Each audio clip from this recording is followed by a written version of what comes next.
Se hoite sanyasye firigelo man, Krishna Krishna nam sada kodoye grahan. From that moment, when the Mayavadi sannyasis heard the explanation of the Vedanta Sutra from the Lord, their minds changed, and on the instruction of Chaitanya Mahaprabhu, they too chanted Krishna Krishna always. Hematata sabar komi aparad sabakade Krishna nam korila prasad. Thus Lord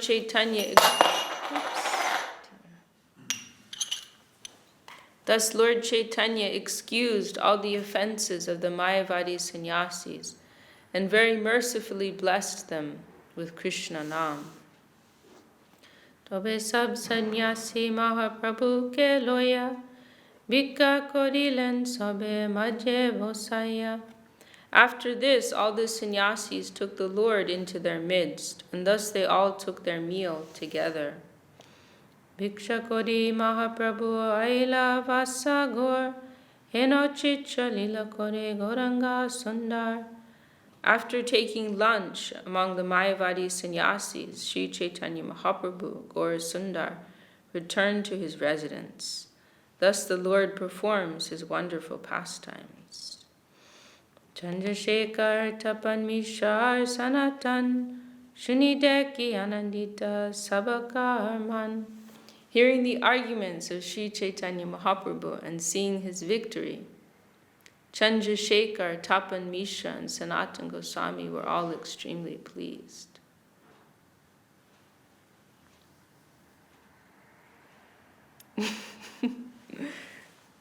It's funny in a way because, they had this gathering, right, and they were going to have lunch. And normally Mahaprabhu won't take lunch with anyone other than devotees, And it's mentioned earlier that while he was in the city of Varanasi, he received many invitations, but he would only eat lunch at the house of Tapan Mishra, I think. These are the principal devotees in Varanasi, Tapan Mishra and Chandrasekhar. And I think he would stay with Chandrasekhar and take lunch with Tapan Mishra, but it could be the other way around. But it mentions he wouldn't eat anywhere else, because there's an energetic exchange, so this is something that you find in the Vedic culture. You won't eat with persons in the Varnashram system, we can say. It's not like Vaishnav culture or even like pure Vedic culture, but it's the Varnashram, the societal system, that you won't eat with someone of a lower caste, because there's a consideration. They're of a different energy, a lower energy, and that can pollute you. So in the same way, you won't eat with someone who's not, on the same, consciousness as you, who's not endeavoring for the same thing as you. It's like there's some intimacy there in eating with someone. There's even in English, there's that expression, I won't break bread at your table, right? Because like sharing food together, there's something very intimate in that. So it's interesting because that, there was this gathering of sannyasis that Mahaprabhu was invited to, and there was going to be lunch there. So it's like, Mahaprabhu had to convert them before lunch because he wouldn't want to take lunch with them otherwise. So they had this meeting. I mean, how long is this conversation? Maybe 1 hour. It's not that long. He converts them, and then they all take lunch together.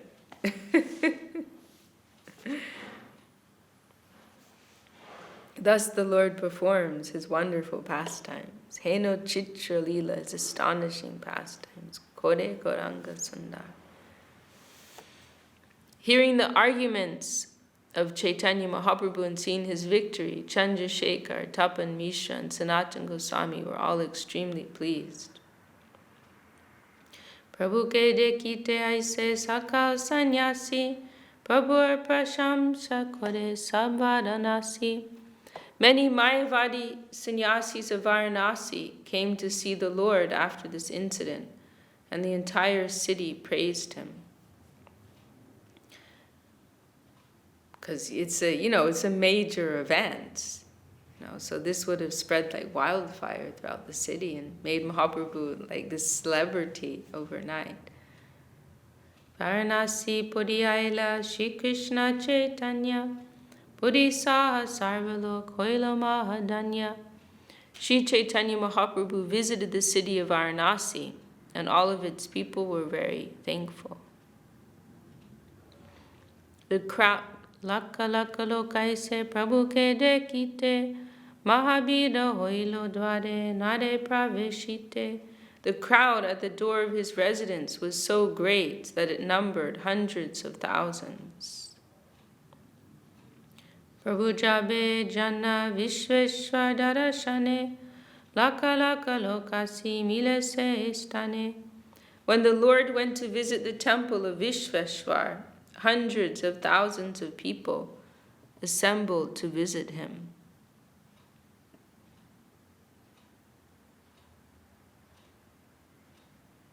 And who is Vishveshwar exactly? He's described as a demigod here in the purport. The important point in this verse is that Sri Chaitanya Mahaprabhu Lord Shiva regularly visited the temple of Vishveshwar, Lord Shiva, at Varanasi. Vaishnavas generally do not visit a demigod's temple, but here we see that Sri Chaitanya Mahaprabhu regularly visited the temple of Vishveshwar, who is the predominating deity of Varanasi. Generally, Mayavadi sannyasis and worshippers of Lord Shiva live in Varanasi, but how is it that Chaitanya Mahaprabhu, who took the part of a Vaishnava sannyasi, also visited the Vishveshwar temple? The answer is that a Vaishnava does not behave impudently towards the demigods. A Vaishnava gives proper respect to all, although he never accepts a demigod to be as good as the Supreme Personality of Godhead.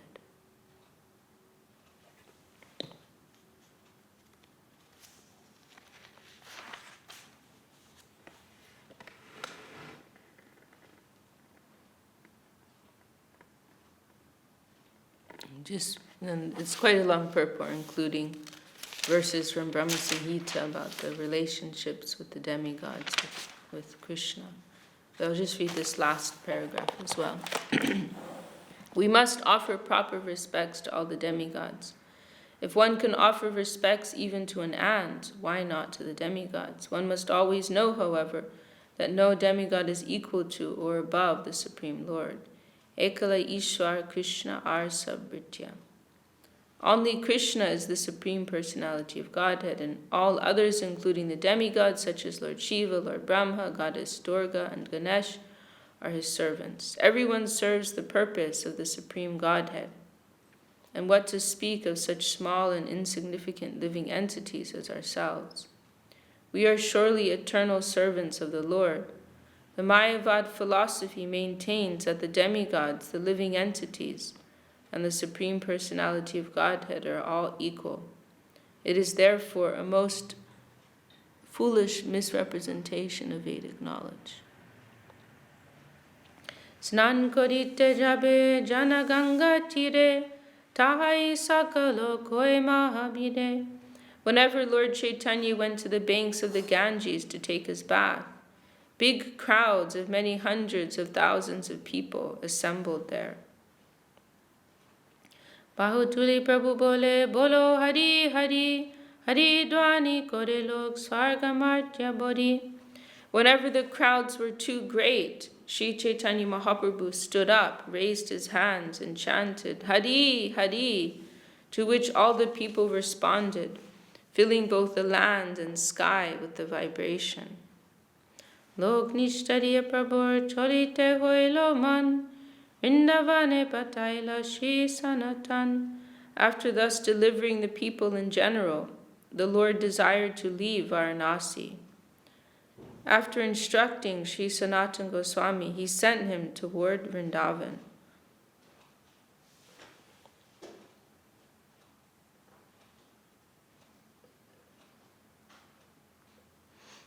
Then it's just mentioning in the purport here that the real reason for Mahaprabhu's visit to Varanasi was to instruct Sanatana Goswami, because that was where they met, and Mahaprabhu instructed him for 2 months.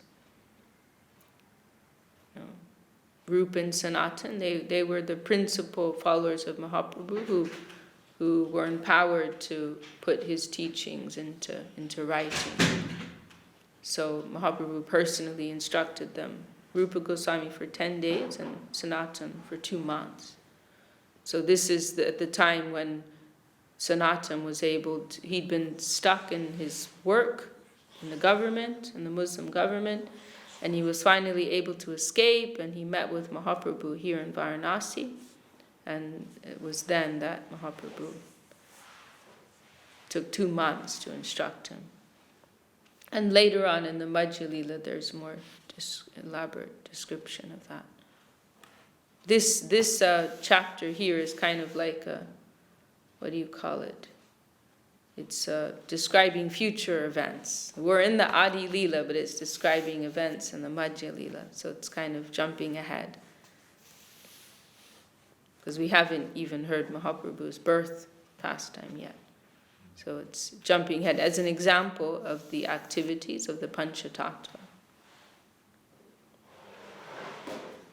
Rachi divase loke shuni kolohol Varanasi chari prabhu aila nilachol. Because the city of Varanasi was always full of tumultuous crowds, Sri Chaitanya Mahaprabhu, after sending Sanatan to Vrindavan, returned to Jagannath Puri.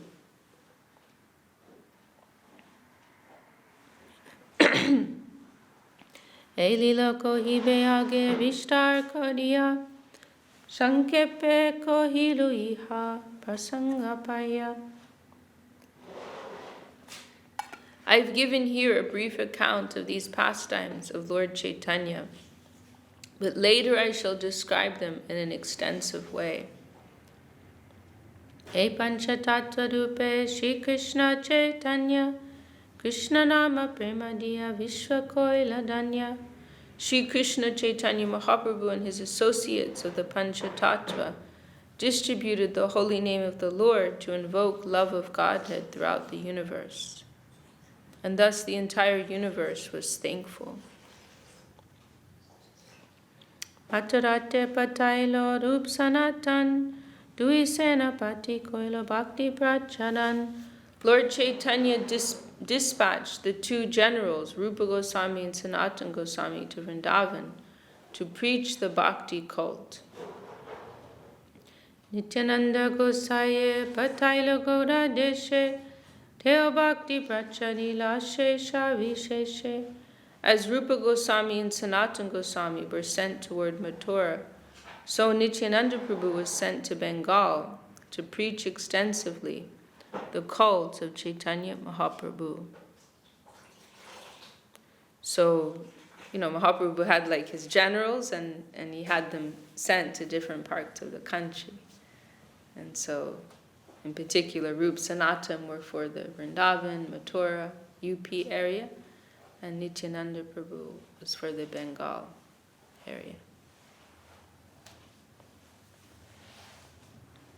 Apane dakindesh korila gaman, grame grame koila Krishna nam pracharan. Sri Chaitanya Mahaprabhu personally went to South India, and he broadcast the holy name of Lord Krishna in every village and town. Setu banda paryanta koila bhaktir prachar, Krishna prema diya koila sabha nishtar. Thus the Lord went to the southernmost tip of the Indian peninsula, known as Setu Banda, Cape Cormoran. Everywhere he distributed the bhakti cult and love of Krishna. And in this way he delivered everyone. And it's mentioned, interestingly, it's mentioned later that Mahaprabhu felt very happy in South India. Bengal is known as being like it's a heavier environment, more difficult. There's more like this materially motivated worship. These tantrics and others. And so it's mentioned he didn't feel very free there to preach. And actually he gave that to Nityananda because it's considering it the most difficult place. And Nityananda, he says, other than you, I don't see anyone who can do this, But then it mentions in South India, Mahaprabhu, he felt much more comfortable and he was able to, freely express his mood and his magnanimity like that. I heard that Kali's main worshippers is in Bengal. Yeah. She's kind of biggest there. Yeah, I believe so. Yeah, and you'll see like Durga Puja, Kali Puja. It's like Christmas. Like Christmas is in the West. Like if you're in Bengal, Calcutta, Navadip, it's a major thing. Yeah, it's heavy. There's this other festival. What I think it's called Rasa Purnima or something, and I don't remember exactly what the details are. What the idea behind it is, who they're worshipping, but it's like this big. It turns into this drunken festival, like the whole of Navadip. For the whole night. It goes on for 3 nights, I think. It's just you can't... I got stuck in the middle of the crowd once through a very unexpected series of events. And, madness. People drunk and dancing. And You just roll around out of it, or what do they do? they have some type of... I think some type of deity that they're carrying. I think, there is some spiritual connection there. I don't remember the details of that. Because it, you can offer these tamagun things to Kali. But I came across one scriptural note that somebody published saying that actually Kali doesn't take those things herself because they want to take meat, and so they offer meat, alcohol, all these things to Kali, and then they think, we can take prasadam, her prasad. But it's mentioned somewhere that actually she doesn't take those herself, that she gives that to her some of her entourage, she has this whole entourage of ghosts and all kinds of frightening entities, and they take that lower entities, demons, and they take that tamagun stuff, but that she herself doesn't take it, so that they're not actually taking Kali Prasad, But there's some allowance that these can be offered to her, so they do that, and they have some excuse to take all those things. So Bengal is a little more of a heavy place.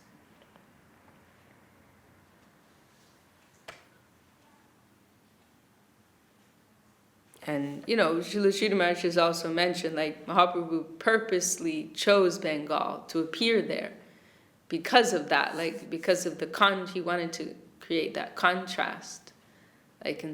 He was coming with the purest thing in this difficult kind of environment. So, and in Kali Yuga, the most difficult time. So creating some contrast there.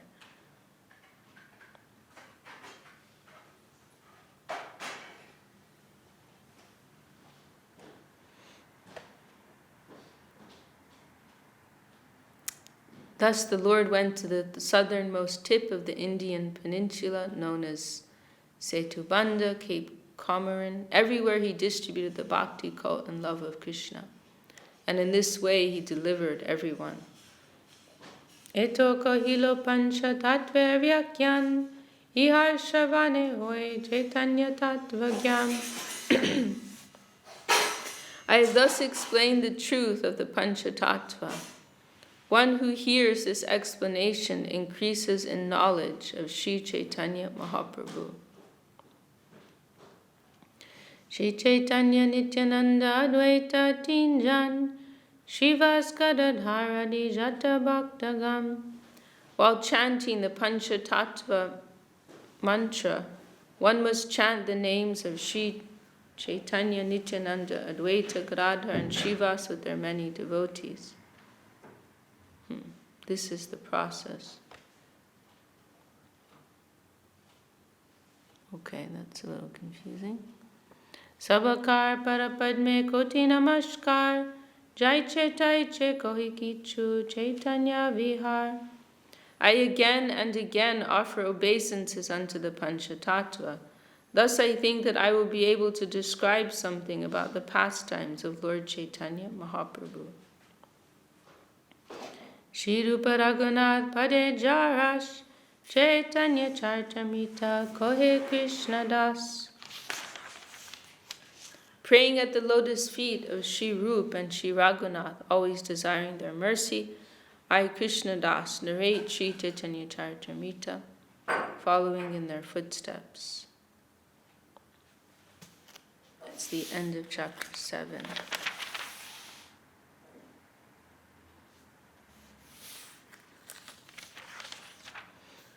Was this when Mahaprabhu came to Varanasi? Is that a verse of his? Is that what, sorry? The verse of he is telling, I'm coming with, like a businessman coming with all these valuable goods, you say in English, and distribute, but nobody wants them. Yeah, that's in Varanasi that he says that. Okay. Yeah, I think that is later in the Madhya Lila. So therefore I'm giving them away for a cheaper price or something like that. Yeah. Because Varanasi is the Mayavad capital. So, it's a most difficult environment. Like Bengal is difficult, but more difficult. And later it was also like that in more recent times. In the time of Saraswati Thakur, he wanted to establish a mat there. And he sent, it was Judge of, was it Judge of our Maharaj? I don't remember. Maybe it was Judge of our Maharaj. But somebody was trying, Srila Saraswati Thakur had sent someone to try to open a mission there of the Gaudiya Math. But because there were so many of these Mayavad scholars around, he faced a lot of opposition and challenge like that. And so he wasn't, the person Saraswati Thakur had sent felt, this is too difficult. And I think it was Jajavarsh who made the comment that only Sridhar Maharaj can do this. Nobody else. This is too difficult. And so then Srila Sridhar Maharaj was sent, and he was able to defeat these scholars. And he was able to, which is so glorious, because it's like in the same way that Mahaprabhu had been able to do that. Then Srila Sridhar Maharaj, he was able to face these people and defeat them. And so then they were able to establish something there. And Jajavarsh made this comment about it that Gurudev really liked. I can't remember the Bengali, but how, like, the way that Srila Sridhar Maharaj defeated them was very brilliant, and how he took them up from the root, like from the very root of their conception. He destroyed them, like that, in a very powerful way. Very conclusive way. So very, very glorious. So is there a mat now? Something going on there now? I think there must be something of the Gaudiya Math there. I think so. Yeah. No, nothing of our Math, but of the Gaudiya Math. I think so. I think I remember asking someone recently, and I met someone who was from there actually, and I think they said that there was something there. I think so. Yeah. I mean, the mission of Saraswati Thakur was so, far-reaching, And another interesting point along, in line with what we're discussing is that actually where our mott is established, that was also notorious for being an area that was unfavorable. I'm trying to remember exactly the name. There's a market. It's like a 10-minute walk from our temple, and there's a particular name for that little small area. I can't remember right now. But that area where our mott is, there were some scholars there who were notorious for having heavily opposed Srila Saraswati Thakur. And I think it may have even been among that group that some had tried to kill Saraswati Thakur during one Gaur Purnima, Navadvip Dham Parikrama. So there were persons throwing stones at him. I think it might have been from that group. But that was part of Srila Sridhar Maharaj's idea in establishing the mott there, in order to conquer these persons. Because Saraswati Thakur had wanted a mott in each of the 9 islands of Navadvip. And that island of Koladvip was the one that nobody wanted to take, because it was difficult. But then Keshav Maharaj, he was known as being, he would have been, no, he must have established them after Saraswati Thakur left. Anyhow, eventually Keshav Maharaj, he established Devananda Gaudiya. Keshav Maharaj is known for his, as Gurudev said it, like he's like desperate, like strong character, and very bold, fearless. So eventually Keshav Maharaj, he took on that challenge and he started the Devananda Gaudiya Math, which is just down the road from our Math. Is the same area, and then later Srila Sridhar Maharaj, he also chose that place, and he was successful, and Gurudev told how the man who was like the head pundit of that group, he eventually realized the error of his ways, and he came to Srila Sridhar Maharaj and asked for an apology for how he had treated Srila Saraswati Thakur. And he made some comment like, I feel like my excuse can be rectified with you. Like, Saraswati Thakur is not here, and so instead I'm feeling my excuse can be rectified through you. And that if I will take prasadam in your mat, then my excuse will, I will be excused for my offense, or something like that. So, Srila Sridhar Maharaj, he had that kind of quality, that he was able to stand up to these kind of, scholars, powerful scholars who were opposing Mahaprabhu's line. And there were other incidents like that as well. When Jajavar Maharaj, he was struggling to establish his mat in Midnapur, and so he asked Srila Sridhar Maharaj, that's also in Bengal, he asked Srila Sridhar Maharaj, I think it's in Bengal, if not on the border, he asked Srila Sridhar Maharaj to come, and Srila Sridhar Maharaj came, and these were like serious pundits.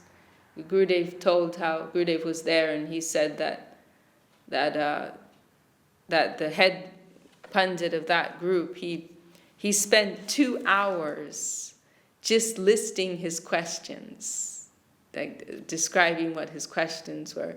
And Srila Sridhar Maharaj just quietly sat there, like this, counting on his fingers, like question number 1, question number 2, like mentally noting, like that type of brilliance, And then afterwards, Srila Sridhar Maharaj, one by one, he went through him, and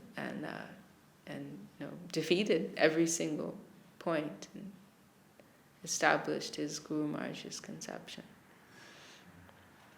And I believe it's from there that our Shalagram Shila came, because that they were so impressed with Srila Sridhar Maharaj. And this was another quality of Srila Sridhar Maharaj, is that he could defeat someone in such a way that they were happy to be defeated. It wasn't like they went away feeling bad about it, but rather feeling like this is such a great person, they're so brilliant, so genius, and also sadhu, that I'm happy to be defeated. Like it's a fortune to be defeated by such a great person. So Srila Sridhar Maharaj had that kind of quality, and I believe it's from there that our Shalagram Shila came, because this head pandit was so happy with Srila Sridhar Maharaj, he wanted to give him a gift, and he had so many Shalagram Shilas in his home, and so he gave one to Srila Sridhar Maharaj, which at first Srila Sridhar Maharaj was trying to avoid. He didn't want that responsibility, and he tried to give the Shila to his godbrothers, but in the end he came to our mat, and he's still there.